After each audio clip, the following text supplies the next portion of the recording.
제가 신약 성경을 쭉 읽어보니까 특별히 자주 등장하는 단어가 뭔가 하면 이제 이 페이라스모스라고 하는 단어예요. 혹시 제가 과거에 설교할 때 이 단어를 사용을 했는데 기억하실지 모르겠습니다. 이게 뭔가 하면 시험이라고 하는 단어예요. 시험. 그 헬라어로 페이라스모스라는 단어 속에는 이제 테스트, 시험하는 거죠, 그죠? 유혹, 시련이라는 의미가 다 포함되어 있어요. 이걸 뭉뚱그려서 그냥 페이라스모스, 시험이라고 이렇게 부릅니다. 다시 말해서 이 시험이라고 하는 단어 속에는 사단이 우리의 신앙을 시험하고 유혹하고 핍박하여서 우리의 믿음과 신앙을 무너뜨리려고 하는 이 사단으로부터 오는 모든 시련과 고난과 핍박과 유혹을 전부 이 페이라스모스라고 하는 이 시험이라는 단어로 당시 사람들은 불렀습니다. 초대 교회 성도들은 시시각각으로 찾아오는 이 시험 앞에 그들은 끊임없이 기도하면서 이 시험의 답을 찾고 있었어요. 하나님 왜 우리에게 시험을 허락하십니까? 그리고 이 시험은 어떻게 우리에게 다가오는 것입니까? 이제 이런 얘기들이, 질문들에 대한 답이 계속 초기 교회 지도자들의 그 이야기 속에서 계속 나오죠, 그렇죠? 성경의 이야기 속에. 그리고 그 시험이 닥쳐올 때 우리는 어떻게 이 시험을 극복해야 됩니까? 어떻게 보면 이 신약 성경이 쓰여질 당시 초기 교회 성도들에게 닥친 가장 긴박하고 절박한 현실이 바로 뭔가 하면 이 시험을 통과해 나가는 거예요. 그러니까 신앙을 방해하는 사단의 이 페이라스모스를 뛰어넘어서 계속 전진해 나가는 거예요. 그래서 그들은 당시 그들에게 닥친 이 시험에 대한 해답을 성경을 통해 찾으면서 믿음으로 해결해 나가고 있었는데, 당시 시험 중에 있는 성도들을 위로하기 위해, 그리고 그들에게 닥친 시험에 대한 해답을 찾기 위해 당시 사도들과 설교자들이 가장 많이 인용하며 찾았던 내용이자 아마 시험의 모범답안과 교재처럼 사용되어진 것이 바로 뭔가 하면 사복음서에 나온 예수님의 시험 이야기였을 거예요. 계속 그것을 들여다보면서 그들은 예수님은 어떻게 이 시험을 이기셨는지를 계속 설교하지 않았을까 하는 생각이 듭니다. 왜냐하면 이 예수님에게 닥친 시험 이야기는 예수님에게만 해당되는 시험이 아니라 모든 사람들에게 해당되어지는 시험을 주님은 당하고 있었기 때문이에요. 이런 이야기가 나오죠. 자, 이 말씀을 같이 한번 읽어보겠습니다. 시작. 많은 사람들은 그리스도와 사단 사이에 이 투쟁이 저희 생애와 별로 관계가 없는 것처럼 생각한다. 그러므로 저들은 그것에 거의 관심을 가지지 아니한다. 그러나 모든 인류의 마음 가운데는 이 투쟁이 되풀이되고 있는 것이다. 네, 이 시대의 소망에 나온 말씀인데요. 다시 말해서 예수님이 경험했던 이 시험은 모든 인류의 마음 가운데 되풀이되는 투쟁이었다고 합니다. 그러면 예수님께서 이 시험에서 승리하기 위해서 사용했던 그 방법들은 오늘 시험을 당하는 사람들이 반드시 배워야 할 것이겠죠. 그죠? 그래서 오늘 저는 이 예수님이 당하신 시험 이야기를 통해서 오늘을 사는 우리들에게 필요한 은혜와 교훈을 찾아보려고 해요. 그래서 몇 주에 걸쳐서 좀 공부를 하려고 하는데, 이 예수님의 시험 이야기는 다 나와요. 요한복음만 빼고 마태, 마가, 누가복음에 다 등장합니다. 근데 그 첫 이야기가 뭐냐 그러면 마태복음 4장 1절에 보면 예수님께서 성령에게 이끌려 마귀에게 시험을 받으러 광야로 가서라고 하는 이야기로 마태복음 4장에 예수님의 시험 이야기가 시작되는데, 첫 번째 생각해야 될 게 뭐냐 그러면 예수님께서 침례를 받으신 후에 광야로 가셨다고 해요. 광야로, 그죠? 근데 무엇 때문에 광야로 가셨을까? 네. 이 마태복음 4장에는 그 마귀에게 시험 받으러 가셨다고 하는데, 이 말은 오해의 소지가 좀 있죠. 이 말을 잘못 해석하면 어떻게 볼까요? 예수님께서 스스로 시험을 자초하신 것처럼 보이는데 예수님은 절대 그럴 분이 아니죠. 왜냐하면 주님의 주기도문 가운데 어떤 얘기가 나오죠? 시험에 들지 않게 깨어있어 기도하라고 하는 말씀이 나옵니다. 이 말은 시험을 자초해서는 안 된다고 하는 말이에요. 그죠? 근데 이 마태복음 4장 1절에 보면 예수님께서 그 성령에게 이끌려 광야로 가셨다고 합니다. 그죠? 여기 보면. 그리고 누가복음 4장 1절에도 보면 예수께서 성령에 이끌리시며 광야로 가셨다고 말씀하시고, 심지어 마가복음 1장 12절에 보면 심지어 성령이 예수님을 광야로 몰아내신지라라고 하는 표현이 나옵니다. 이 말은 어떤 말인가 하면 성령께서 예수님을 아주 막 강력한 충동으로 광야로 이끄셨다고 하는 거예요. 예. 다시 말해서 광야로 가지 않을 수 없을 만큼 강한 충동이 예수님의 마음속에 느껴져 와서 침례를 받고 난 다음에 예수님이 원래는 집은 갈릴리로 가야 되는데 갈릴리 방향이 아니라 정반대 방향인 이제 이 유대 광야로 들어가셨다고 하는 거예요. 그래서 첫 번째 예수님께서 광야로 가신 이유는 무엇 때문이다? 성령에 이끌려서 광야로 가셨다고 하는 거예요.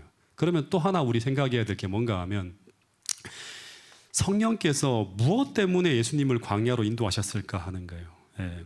예수님께서 광야로 가신 목적이 무엇인가 하는 거예요. 예. 다시 좀 지도를 살펴보면 이제 이게 요단강이거든요. 예수님의 집은 나사렛 여기예요. 주로 활동하신 곳은 이 가보나움 일대에서 주님께서 활동하셨는데 침례를 받으신 곳이 이 요단강 어디쯤인데 이제 학자들은 요 근처라고 보기도 해요. 그리고 예수님이 침례를 받으시고 난 후에 그러면 집으로 가려면 일로 가야 되는데 유대 광야 이쪽으로 지금 들어가요. 이 시험산이라고 하는 그 시험을 받으신 산이라고 하는 거든. 전혀 반대 방향으로 이제 예수님이 이동하신 거예요. 근데 무엇 때문에 예수님께서 집으로 가시지 않고 유대 광야로 가셨는가? 시대의 소망에 보면 이런 말씀이 나옵니다. 그는 홀로 계셔서 자기의 사명과 사업을 묵고하시기 위해 광야로 가셨다. 그는 금식과 기도로 그가 걸어가야 할 피 묻은 길을 위하여 자신을 무장할 것이었다고 하는 거예요. 그러니까 성령께서 예수님을 광야로 이끄신 1차적인 이유는 뭔가 하면 시험이 목적이 아니라 예수님은 시험 받으러 간 게 아니라 금식과 기도로 그가 걸어가야 할 사명을 위해, 다시 말하면 신앙적 무장을 위해 광야로 가신 거예요. 여러분, 이 말씀을 통해 제가 하나 생각하게 된 것은 무엇인가 하면 예수님도 그냥 언제나 준비되어져 있는 분이 아니에요. 그죠? 예수님도 인간이기 때문에 스스로 기도하면서 하나님과 따로 한적한 곳에서 깊이 교제해야지만 하늘의 능력을 힘입을 수 있는 우리와 똑같은 인간이라는 것을 우리는 알 수 있어요.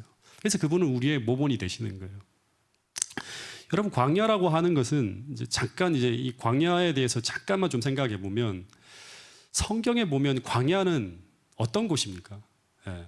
광야는 어떤 곳인가 하면 첫 번째는 어떤 사명이 주어지는 곳이에요. 이 모세가 사명을 받은 곳이 광야죠. 그죠? 또 하나는 뭔가 하면 광야라고 하면 떠오르는 게 뭐냐 그러면 받은 사명을 감당하기 위해 기도하며 준비하는 곳이 광야예요. 예. 사도 바울 같은 경우도 받은 사명을 생각하면서 그걸 감당하기 위해서 아라비아로 광야로 갔죠. 그죠? 예수님도 그러셨던 것처럼.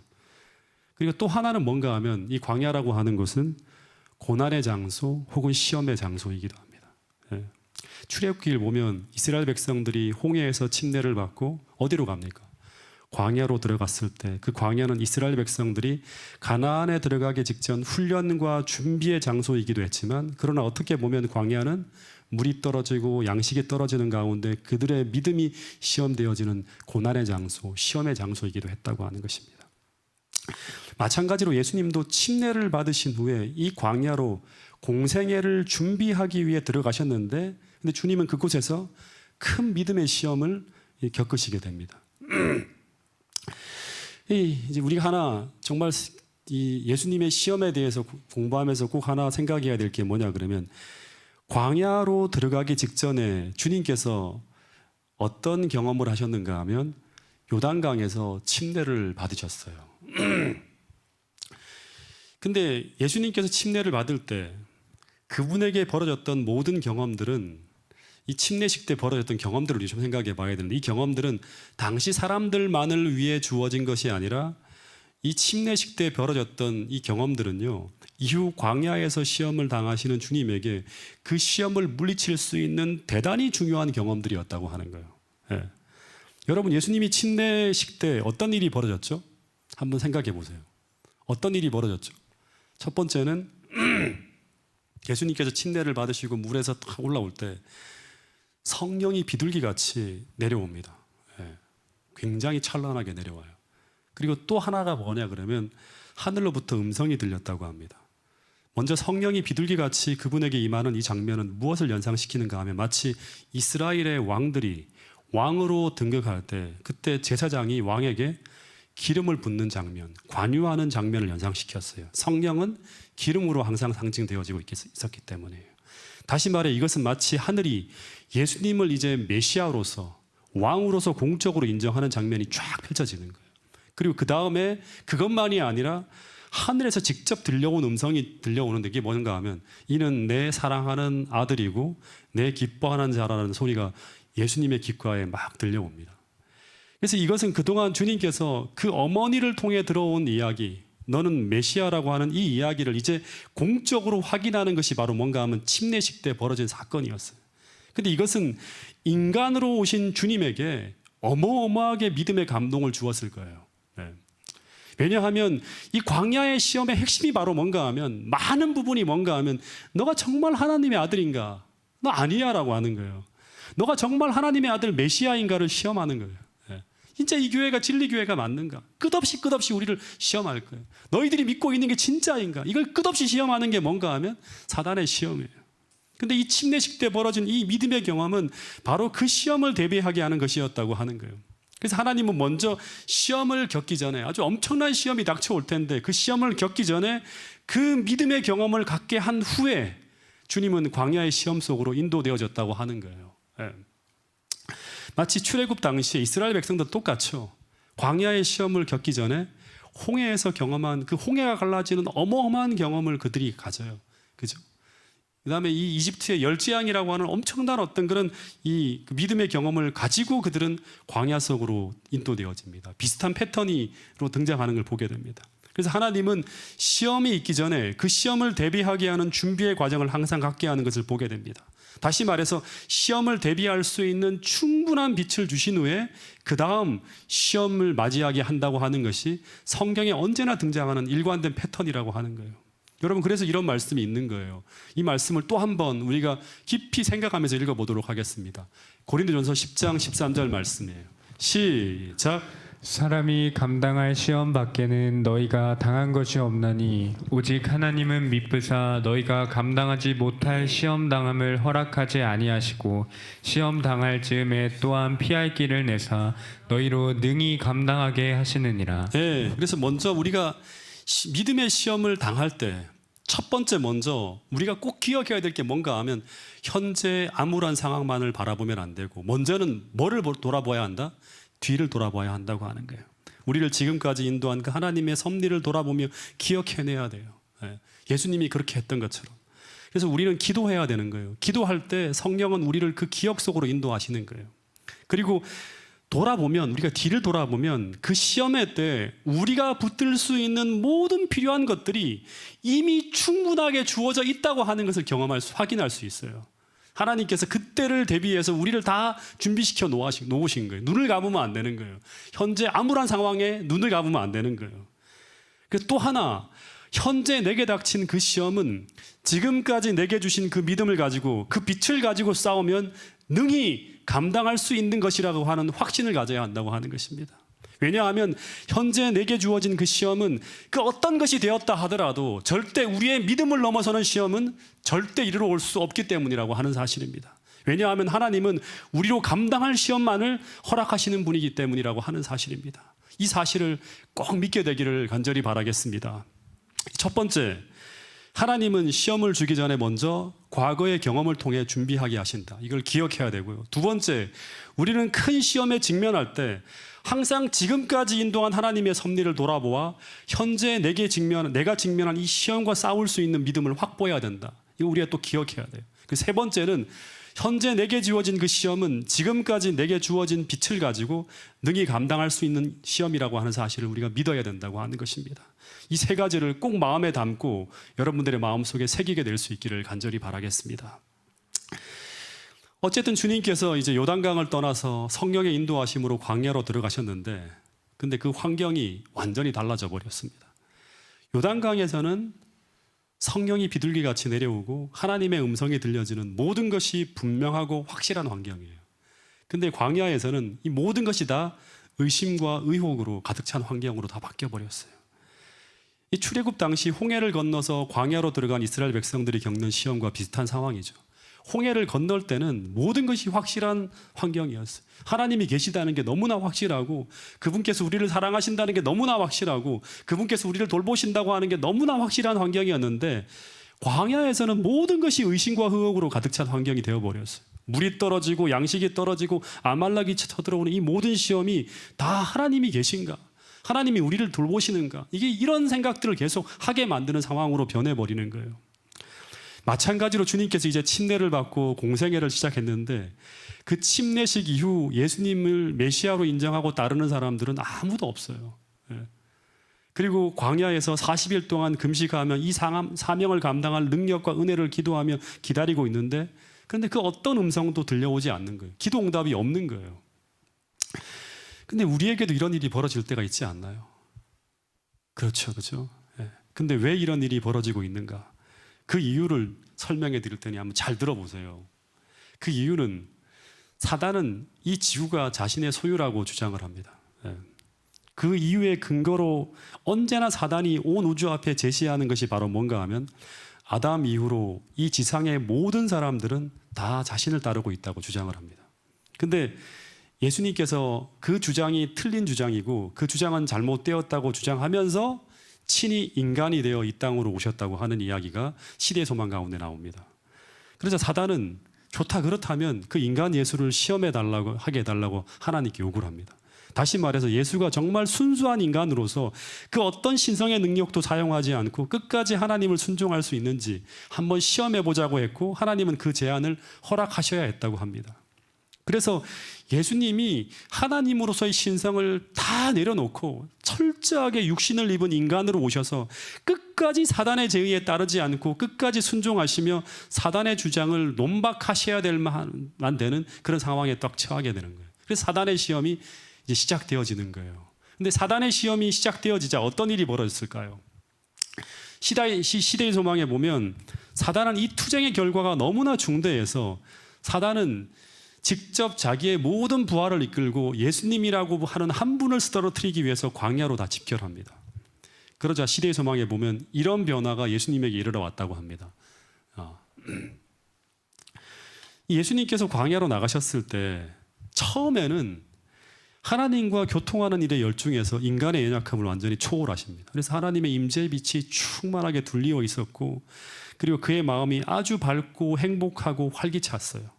너무너무 행복한 그런 시간들을 보내는 거예요. 광야라고 하는 환경이지만.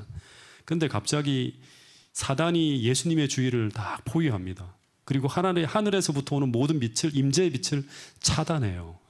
이걸 하나님께서 허락하시는 거예요. 그래서 예수님을 둘렀던 하나님의 임재의 빛이 사라지자, 그러자 나타나는 게 뭐냐 그러면, 순간마다 억압과 낙담과 믿음을 뒤흔드는 두려운 암시들이 끊임없이 몰려오기 시작하는 거예요. 이 암시들은 예수님을 둘러싼 악마들이 하늘의 빛을 차단하고 예수님을 낙담하게 하기 위해 넣어주는 암시들이 계속 넣어지기 때문에 벌어지는 상황들이었어요. 여러분, 그래서 제가 하나 생각하는 게 뭔가 하면, 그래서 내가 처한 환경은 어쩌면 가장 중요한 것은 아니에요. 내가 지금 뭐 돈이 없다, 또 여러 가지 어려운 환경에 처해 있다, 이것은 어떻게 보면 가장 중요한 것은 아니에요. 같은 환경 속에 있지만 우리가 하나님의 임재의 빛 속에 있는가, 아니면 우리가 믿음을 잃어버리고 마귀의 시험 속에 빠져 있는가가 우리 마음의 기상 상태를 좌우하는 가장 중요한 것이라고 하는 것입니다. 여러분, 기억하시기 바랍니다. 우리가 하나님의 보호를 떠나는 순간 순식간에 우리 마음은 어떻게 변하는가 하면 우울함과 낙담과 절망 속에 빠질 수밖에 없는 연약한 존재임을 기억해야 된다고 하는 사실입니다. 여러분, 그래서 제가 몇 주 전에 설교한 것처럼 우리는 항상 기도하며 낭망하지 않기 위해서 우리는 항상 끊임없이 하나님의 보호와 돌보심을 간절히 구하면서 늘 그분의 인재 속에 살아가기를 늘 구하는 자들이 되어야지만, 항상 기도하고 쉬지 말고 항상 감사하고 범사에 이 하나님을 기뻐하는 그런 주님의 뜻을 이룰 수 있는 그러한 믿음의 삶을 살아갈 수 있다고 하는 사실입니다. 여러분, 그래서 제가 이 시대의 소망하고 그 다음에 가력 뽑은 기별을 쭉 읽으면서 제가 하나 생각해 보게 되는 게 뭔가 하면, 광야에서 예수님이 받으신 시험은 단지 떡을 만들어 볼래? 성전 꼭대기에서 한번 뛰어내려 볼래? 그리고 나에게 경배하라고 하는 이 세 가지의 단어 속에 포함되어진 이 세 가지의 시험이 아니라 어떻게 보면 40일 내내 사단이 던지는 이 암시에 의해서 모든 것이 의심이 들고 모든 것이 낙담이 되고 모든 것이 암울하게 보이는 가운데 벌어지는 예수님의 마음에서 벌어지는 시험이었고 투쟁이었다고 하는 것입니다. 어떻게 본다 그러면 40일 동안 금식하는 가운데 주님께서 느끼시는 이 배고픔과 허기의 고통은 2차적인 것이었어요. 두 번째였습니다. 마치 예수님께서 십자가에서 육체적인 고통보다 정신적인 고통이 훨씬 더 컸던 것처럼 이 시대의 소망에 보면 이 광야에서 주님은 하나님의 임재의 빛이 차단당하는 가운데 거의 지옥을 경험하고 있었다고 하는 것이 시대의 소망의 내용이었다고 하는 것입니다. 여러분, 그래서 예수님께서 이 시험이 끝나고 난 다음에 어떻게 되는가 하면 절도합니다. 쓰러져 버려요. 그래서 천사가 와서 예수님을 이렇게 수종을 들어서 그분을 일어나게 했다고 하는 내용이 나옵니다. 근데 이 장면은 어디서 본 내용이 아닙니까? 시대의 소망에 보면 예수님께서 겟세마네 동산에서 기도가 끝난 후에 벌어지는 장면과 비슷한 장면이에요. 그때 주님은 졸도하시죠. 천사가 와서 예수님을 수종 들면서 일어나게 되는 걸 볼 수 있습니다. 그래서 이 광야에서의 시험은 겟세마네에서 예수님에게 벌어진 경험과 거의 유사한 경험이었다고 하는 것입니다. 다시 말해서 하나님의 임재의 빛이 차단당한 가운데 악마의 암시들에 의해 겪게 되는 시험이 바로 광야의 시험이었다고 하는 것입니다. 여러분, 잠깐 좀 생각해 보면 예수님의 입장에서 보면 예수님은 지금 전능하신 하나님이 아닙니다. 그 생각을 착각하면 안 돼요.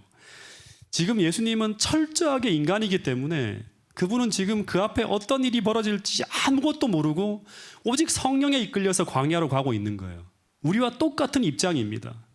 근데 잠시 후에 그곳에서 머무르신 지 얼마 안 되어서 이해할 수 없는 일들이 막 펼쳐집니다. 갑자기 마음이 어두워지고 순간마다 억압과 낙담과 믿음을 뒤흔드는 두려운 암시들이 막 올려오는 거예요. 주님은 분명히 성령의 인도하심을 따라 광야로 들어갔는데 근데 그곳에서 먹을 것 마실 것도 없이 40일을 금식하며 보내고 있는데 근데 하나님의 그 기도하는 그 기도에 하나님의 기도에 응답이 없고 마치 자신은 이 광야에 벌어진 채 죽어가고 있는 모습으로 쭉 지내고 있는 것입니다. 그래서 그 상황은 말 그대로 마치 하나님으로부터 버림받은 것 같은 상황이 전개되어지고 있는 거예요. 그리고 그런 상황이 벌어질 때마다 사단은 그때에 맞추어서 그리고 그 상황에 맞추어서 이런 생각을 계속 주님의 머릿속에 끊임없이 넣어줍니다. 너가 하나님의 아들이라면 어떻게 하나님께서 나를 물도 없고 음식도 없는 이곳에 이렇게 버려두실 수 있을까? 이스라엘의 3년 반 동안의 기근이 들었을 때도 엘리야에게 까마귀로 먹이신 그분이 내가 하나님의 아들이라면 어떻게 나를 이렇게 버려둘 수가 있지? 나는 정말 하나님의 보호와 돌보심 속에 있는 것이 맞을까? 혹 나는 버려진 것이 아닐까? 이런 생각을 계속 하는 거예요. 예수님은 지금 그분의 평생에 단 한 번도 경험해 보지 못한 그런 일들이 쭉 벌어지고 있었어요. 그러면서 심지어 무엇까지 뒤흔들고 있었는가 하면 침례 시에 벌어진 그 하나님의 음성도 하나님의 음성이 아닐 수 있다는 의혹의 근거들이 계속 머릿속에 떠오르고 있는 것입니다. 여러분, 그래서 우리가 아무리 과거에 화려한 경험을 했고 아무리 기적을 체험했고 아무리 영광스러운 체험을 했다고 하더라도 심지어 홍해가 갈라지는 경험을 했다 하더라도 오늘 우리가 하나님의 임재하심 속에 믿음으로 그분과 동행하지 않으면 우리의 마음이라고 하는 것은 순식간에 그 모든 확신을 잃어버릴 수 있는 존재가 바로 우리 연약한 인간이라고 하는 사실을 꼭 기억할 수 있게 되기를 간절히 바라겠습니다. 여러분, 엘리야가 바로 그렇지 않았습니까? 하늘에서 불이 내려오고 그 어마어마한 대결에서 승리를 경험한 그 영광스러운 믿음의 경험을 하고 난 후에 바로 그 다음에 이세벨의 위협 속에서 모든 믿음의 확신을 잃어버리고 무너진 사람이 바로 엘리야라고 하는 사실입니다. 여러분, 그래서 철저하게 우리 인간은 전혀 의지할 것 없는, 어떻게 본다 그러면 스스로를 바라보면 하나 우리가 의지할 수 없는 너무너무 무력한 그런 인간이라고 하는 사실을 기억하시고 우리가 하나님을 전적으로 의지해야지만 우리가 행복할 수 있고 그래야 우리는 강해질 수 있고 능력 있는 주의 종이 될 수 있다고 하는 사실을 꼭 기억할 수 있게 되기를 간절히 바라겠습니다. 왜 에어컨을 다 꺼버렸죠 지금? 굉장히 덥지 않습니까? 실내 공간이. 그래서 이런 고민 속에 주님께서 계속 금식하며 기도하는데 근데 그 어떤 응답도 없는 가운데 고민이 극에 달해갈 때 그때 어떤 일이 벌어지는가 하면 마치 예수님의 기도의 응답인 양 하늘로부터 광명한 빛을 가진 한 천사가 예수님 앞에 나타납니다. 그리고 그 천사가 예수님께 다가와서 하는 말이 뭔가 하면 난 하늘로부터 보냄을 받은 천사인데 하나님은 이제 당신의 시험과 금식이 끝났다고 하는 것을 전하라고 하셨다고 하는 그 기별을 전하러 왔다고 하는 것입니다. 그 가랴 뽑은 기별에 나오는 그 이야기인데요. 제가 잠깐 좀 이렇게 소개해드리면 그는 빛의 옷을 입은 모습으로 예수님께 왔으며 주님을 동정하기 위해 또는 주님의 고통스러운 상태에서 건지기 위해 하늘 보좌로부터 자비의 사자로 파견된 천사라고 주장하였다. 사단은 하나님께서 실제로는 그런 극기와 고난을 겪도록 요구하지 않았고 단지 그리스도께서 고난을 자원하여 견디시겠다는 표시만을 그리스도께서 나타내 보이시는 것으로 만족하게 여기셨다고 하는 이 기별을 전하기 위해 왔다고 하는 거예요. 근데 이 이야기는 뭐예요? 예수님께 지금 복음처럼 들릴 수 있는 이야기예요. 기도하고 있는데 너무너무 고통스러운 환경 속에 지내고 있는데 이제 더 이상 극기와 고난의 길을 걸어갈 필요가 없다. 지금 이 정도로 충분하다고 하는 하늘의 기별을 가지고 왔다고 하면서 이제 이 천사가 이야기하는 거예요. 그래서 지금 예수님은 십자가에 대한 엄청난 부담을 지고 자신의 피 묻은 길을 묵상하며 준비하기 위해 이곳에 왔는데 근데 기도하는 중에 기도의 응답으로 천사가 날아왔고 그 천사가 하는 말이 이제 그거 안 해도 된다고 이 모습만으로도 모든 것이 끝났다고 하는 거예요. 그러면서 아브라함의 이야기를 예로 들면서 진짜 복음처럼 이 이야기를 전하고 있는 거예요. 예수여 당신 아시지 않습니까? 아브라함이 이삭을 제물로 드리는 순간 아브라함의 손을 막기 위해서 한 천사가 보냄을 받은 것처럼 하나님께서 예수님께서 자원하는 마음으로 인간의 죄를 지시기로 한 그 헌신의 마음을 만족히 여기시고 하나님께서 간합하셨다고 이제 십자가로 들어갈 필요가 없다고 하는 기별을 전하고 있는 거예요. 그래서 인간 예수의 입장에서 본다면 이 순간 얼마나 기뻤을지 한번 생각해 보세요. 그래서 이때까지도 예수님도 인생을 쓰고 계셨기 때문에 이 존재가 마귀인지 전혀 알지 못했다고 하는 거예요.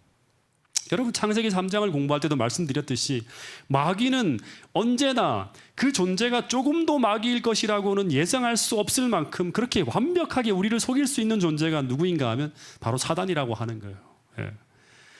여러분 근데 이 천사의 모습으로 다가온 이 사단을 인간이신 예수님께서 어떻게 이 존재를 사단으로 분별할 수 있었을까요? 어떻게 분별할 수 있었을까요? 오직 하나예요. 바로 말씀을 통해서 분별했다고 하는 거예요. 다시 말해서 기록된 말씀과 다른 이야기를 하는 그 존재의 그 말을 통해서 그가 하늘로부터 온 천사가 아니라고 하는 것을 파악하게 됩니다. 여러분 성경을 보면 우리가 참과 거짓을 분별할 수 있는 유일한 도구는 오직 하나, 기록된 성경 말씀밖에 없다고 하는 사실입니다. 이사야 8장 20절에 보면 같이 한번 읽어볼까요? 이 말씀은요. 시작.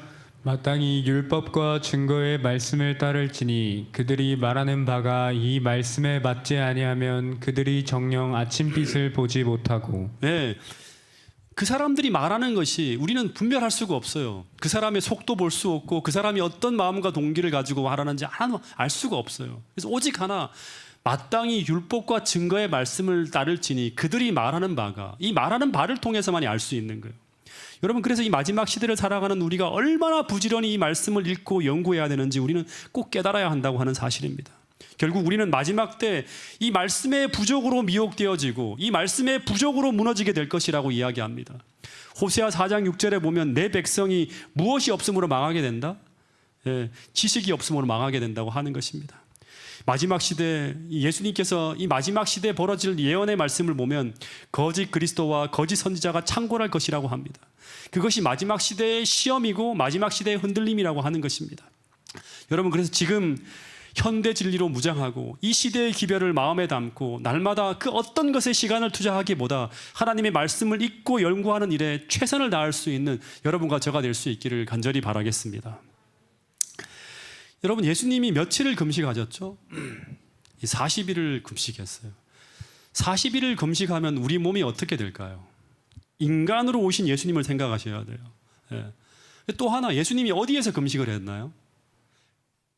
요양원에서 금식을 했나요? 그렇지 않고 사막에서 금식을 했어요. 거의 40도를 오르내리는 더위와 밤이면 견딜 수 없을 만큼 추워지는 그 환경에서 40일을 견딘다고 하는 것은 곧 언제 죽을지 모른다는 거의 죽음의 지경으로 몰고 가는 거예요. 그래서 예수님의 배고픔은 말할 수 없이 컸을 거예요. 어떤 음식이라도 보이기만 하면 허겁지겁 먹을 수밖에 없는 본능이 일어날 수밖에 없는 그런 상황이었어요. 제가 재림연수원에서 이렇게 금식을 할 때 보면 그 1층이 식당이에요. 그래서 음식이 계속 이제 올라와요. 이제 요리하면 냄새가 올라와요. 그럼 첫째 날은 좀 견딜 수 있는데 둘째 날, 셋째 날, 넷째 날 지나가면 진짜 나중에 어떻게 되는가 하면 지금 어떤 반찬을 하는지 다 머릿속에 그려져요. 그리고 앞에서 강의하시는 목사님의 강의 내용이 하나도 안 들어와요. 그러면서 계속 내 마음속에 떠오르는 게 뭐냐 그러면 오늘로서 금식을 끝내자. 계속 그 생각이 몰려오는 거예요. 너무너무 힘든 거예요.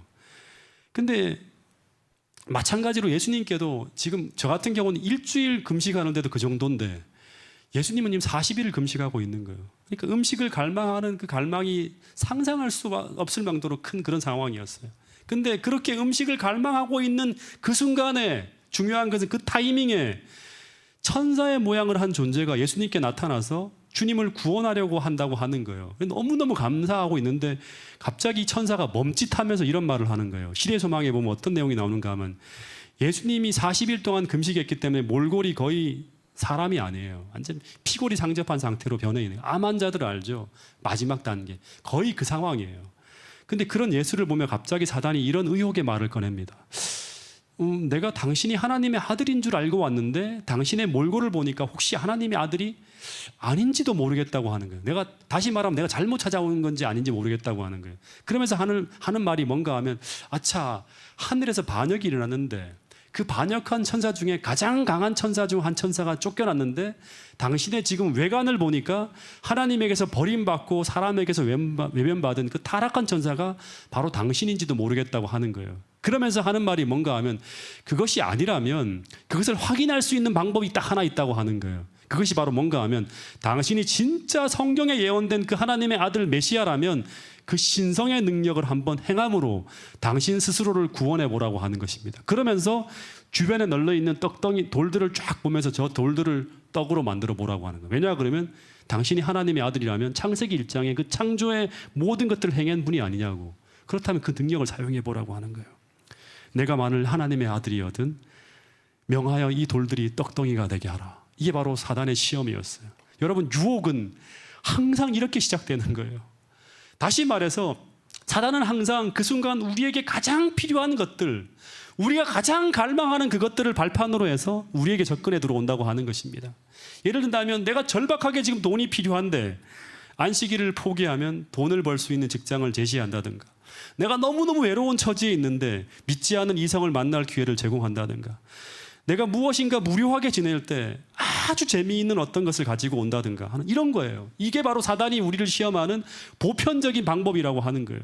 그래서 그 순간 우리가 당장의 필요의 그 급에서 그 제안을 받아들이다 보면 그 제안 속에 담겨있는 사단의 유혹에 우리가 빠져들 수 있다고 하는 것입니다.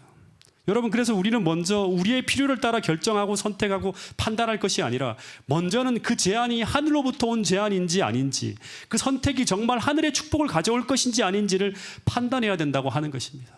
그렇지 않으면 그것이 당장 나의 필요를 채워줄지는 모르지만 나에게 더 큰 고통과 더 큰 문제를 야기할 수 있는 선택이 될 수 있다고 하는 것입니다. 그래서 우리는 분별해야 되는 것입니다. 여러분, 예수님께서 이 제안을 듣는 순간 예수님은 당장의 필요보다 무엇을 생각하셨다? 먼저 이 제안, 이것이 어디서 온 것인지를 먼저 확인했다고 하는 거예요. 이 제안에 하는 말들을 하나하나를 다 따져보면서.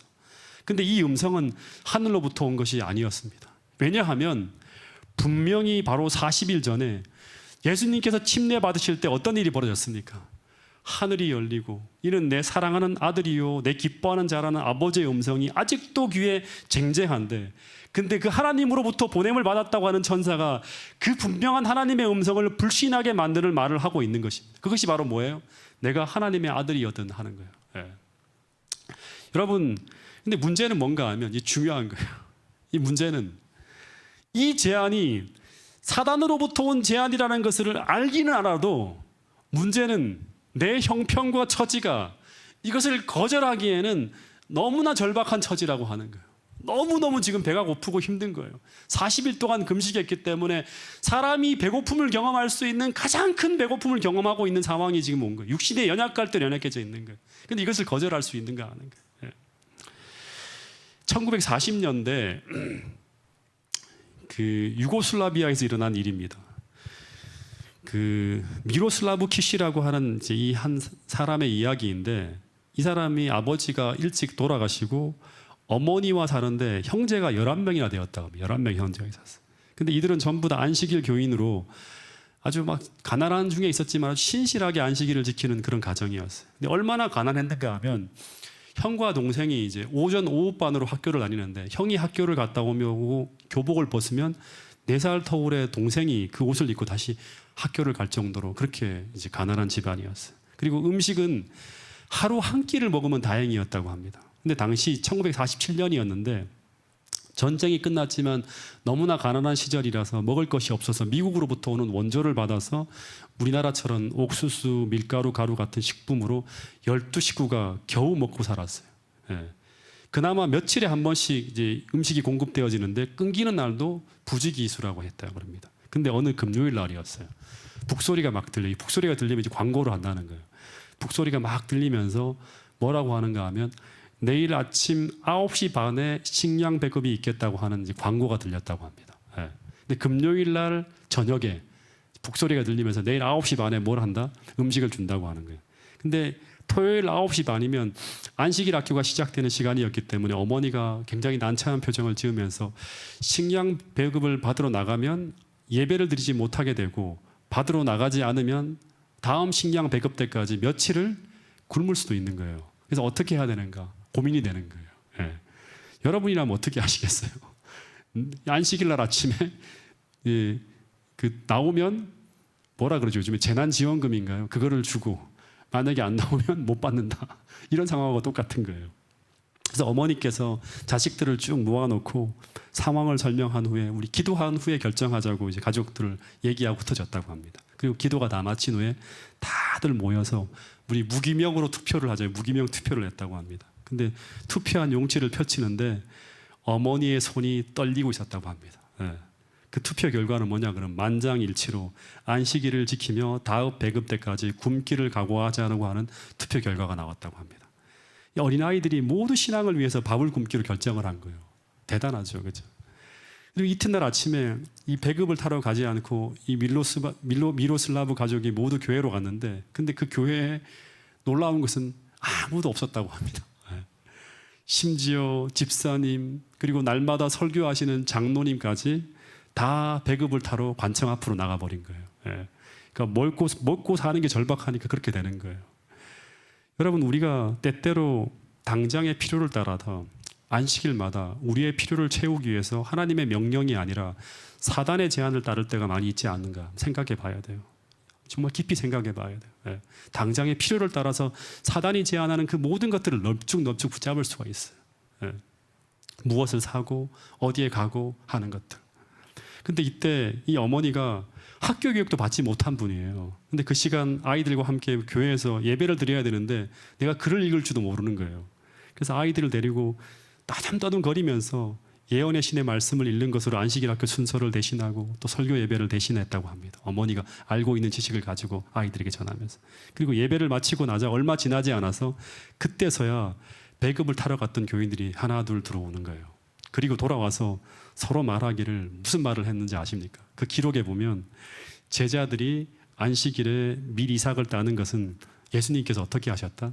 허락하셨다. 그래서 예수님께서 우리가 이렇게 하는 것을 어떻게 하실 것이다? 이해하실 것이다. 이런 얘기를 했다고 합니다. 근데 이때 이 어머니가 아이들이 선택한 이 아름다운 순종이 헛된 일이 안 되게 하기 위해서 어머니가 하지 말았어야 될 말을 해요. 이런 말을 했다고 합니다. 뭐라고 했는가 하면, 그러나 안식일에 예수님께서 밀 이삭을 잘랐지만 예배는 빠지지 않았다고 하는 이셔지고 대답을 했다고 합니다. 그래서 이 말이 마치 배급을 타러 가신 장로님 집사님들을 책망하는 말로 들려지면서 이 말을 들은 장로님 집사님들의 마음이 어떻게 보면 이렇게 좀 상처를 받고, 교인들이 전부 다 미로슬라브 식구들에게 아무 말도 하지 않고 심지어 음식을 나눠주지도 않고 그냥 집으로 다 돌아갔다고 합니다. 이때 이 미로슬라브 가족은 배고픔보다 교인들이 따돌림 때문에 안식일이 더 외롭고 쓸쓸했대요. 근데 그렇게 배고픔 속에 집으로 돌아가서 아침도 굶고 점심도 굶고 저녁도 굶고 서럽게 잠자리에 들었는데 배가 고파서 아이들이 전부 다 잠을 못 자고 다 뜬 눈으로 밤을 지새우고 있는 거예요. 근데 갑자기 새벽 2시에 누군가가 창문을 막 두드리는 거예요. 잠에서 깨어보니까 거기서부터 15km 떨어진 곳에 사는 한 교인 형제가 찾아왔다고 합니다. 그리고 그날 밤에 자기가 왜 새벽 2시에 찾아왔는지 그 기가 막힌 이제 꿈 이야기를 가족들에게 들려주었다고 하는데 그 사람이 이런 말을 했다고 합니다. 밤에 잠을 자는데 꿈속에서 누가 나타나서 미로슬라브 집에 찾아가 도와주라고 했다고 합니다. 그래서 일어나서 이 사람이 아내를 막 깨워서 혹시 누군가가 미로슬라브 집을 도와주라고 하는 소리를 듣지 못했는가라고 묻자 아내는 돌아 누우면서 꿈을 꾼 것이겠지 하면서 라고 말했다고 합니다. 다시 잠이 들었는데 다시 똑같은 또 꿈을 꾸게 되는 거예요. 그래서 다시 일어나서 아내를 깨우자 아내가 뭐라고 하는가 하면 가려면 당신이나 가고 깨우지 말라고 하면서 말하기를 그러나 갈 때는 절대 빈손으로 가지 마세요라고 말을 했다고 합니다. 그래서 이렇게 왔다고 하는데 이 사람이 어떻게 왔는가 하면 마차에다가 감자 2자루를 싣고 기름 50리터를 싣고 밀가루 200kg을 싣고 닭 10마리까지 꺼내 다 싣고 왔다고 합니다. 그리고 또 뭐까지 왔는가 하면 새끼를 낳은 지 1년밖에 안 되는 젖자는 암소 한 마리를 가지고 와서 선물로 줬다고 합니다. 그리고 난 후에 항상 기도드리는 엄마가 입버릇처럼 이런 말씀을 하셨다고 해요. 시편 37편 25절에 보면 내가 어려서부터 늙기까지 의인이 다시 말로 하나님 말씀대로 살려고 하는 사람이 버림을 당하거나 그 자손이 걸치가는 것을 보지 못하였다고 하는 이 말씀이 오늘 이 순간 성취되었다고 엄마가 이야기를 했다고 합니다. 여러분 절대 믿음을 가지고 살아가는 사람은 절대 어떤 순간에도 버림을 당하지 않는다는 것을 여러분 꼭 믿게 되기를 간절히 바라겠습니다. 훗날에 그 공산당 간부가 어머니를 만난 자리에서 이런 말을 했대요. 당신은 토요일에 양식을 받으러 나오지 않을 것이라고 나는 분명히 믿고 있었다고. 다른 사람들은 몰라도 당신은 분명히 안 나올 거라고 내가 확신했다고 하는 거예요. 그러자 그 어머니가 하나님이 베풀어 주신 놀라운 축복에 관해서 내가 안 나왔지만 내가 굶어 죽지 않고 살아간 이야기를 하는 거예요. 그러면서 살아계신 하나님을 소개했다고 합니다. 근데 이 기도하는 이 어머니의 이 아들이 바로 나중에 미국으로 건너가서 앤드류스 대학에서 박사학위를 받고 앤드류스 신학대학원 신학과장으로 봉사하신 미로슬라브 키시 목사님이라고 하는 사실입니다. 여러분 분명히 사단의 유혹의 시험이 지나가면 그 유혹의 시험이 지나가면 그 순간을 참으면 그 후에 반드시 정말 하나님의 구원 진짜 하나님의 구원의 그 약속을 받은 천사가 하늘의 구원을 갖고 나타난다고 하는 사실입니다. 그래서 우리는 성급하게 우리의 필요를 따라서 움직여서는 안 되고 그 음성이 어디서 온 것인지를 반드시 분별해야 된다고 하는 사실을 꼭 잊지 않게 되기를 간절히 바라겠습니다. 여러분 이제 잠시 눈을 감고 기도하는 시간을 갖도록 하겠습니다. 여러분 제가 지금 이런 예화를 들면서까지 여러분에게 말씀을 드리려고 하는 것은 사단은 과거부터 오늘까지 이렇게 우리를 시험해 왔다고 합니다. 그 예언의 신에 보면 그런 얘기가 나와요. 다시 말해서 우리의 절박한 필요와 상황을 만들어서 우리를 시험해서 우리로 하여금 하나님의 계명을 우리에게 주신 그 계명과 원칙을 무너뜨리려고 한다고 하는 것입니다. 근데 마찬가지로 여러분 마지막 때도 이렇게 우리가 아주 긴급하게 필요로 하는 어떤 것을 가지고 사단은 우리의 진리의 원칙과 하나님과의 언약의 계명을 무너뜨리기 위해서 접근해 온다고 하는 사실입니다. 여러분 대표적인 케이스가 무엇인가 하면 일요일 휴업령이라고 하는 거예요. 똑같은 방식으로 우리를 시험하게 될 것입니다. 마치 주님이 그 제안을 거절하면 굶어 죽을 것 같은 도저히 생존이 불가능한 어떤 절박한 것을 가지고 와서 우리를 시험하게 될 것이라고 하는 것입니다. 마치 마태복음 4장 4절에서 주님을 시험한 것처럼 너가 살려면 너가 정말 생명을 부지하려면 그 하나님의 아들의 능력을 가지고 이 돌덩이가 떡덩이가 되게 하라고 했던 것처럼 동일하게 우리를 시험할 것이라고 하는 것입니다. 근데 그때 예수님께서는 무엇으로 그 시험을 막아내셨는가 하면 사람이 떡으로만 사는 것이 아니요 하나님의 입으로부터 나오는 모든 말씀으로 산다고 하는 이 신명기 8장 3절의 말씀을 인용해서 마귀를 상대하셨다고 하는 것입니다. 근데 이 말씀의 의미는 이런 것입니다. 지금 그 순간에 내가 살 길은 떡을 만드는 것이 아니라 떡을 만드는 것이 나의 살 길이 아니라 하나님 말씀에 순종하는 길이 나의 살 길, 생명의 길이라고 말씀하시고 있는 것입니다. 여러분, 오늘 우리도 이렇게 이런 마음과 이런 믿음으로 사단과 싸워 승리하는 사람이 되게 해달라고 다 함께 기도하도록 하겠습니다. 우리의 생존이 당장의 긴급한 필요가 아니라 그 순간에도 하나님께 순종하는 것이 바로 나의 살 길이고 나의 생존의 길이라고 하는 사실을 믿을 수 있는 사람, 그런 사람이 되게 해달라고 이 시간 다 함께 기도하는 시간을 갖도록 하겠습니다.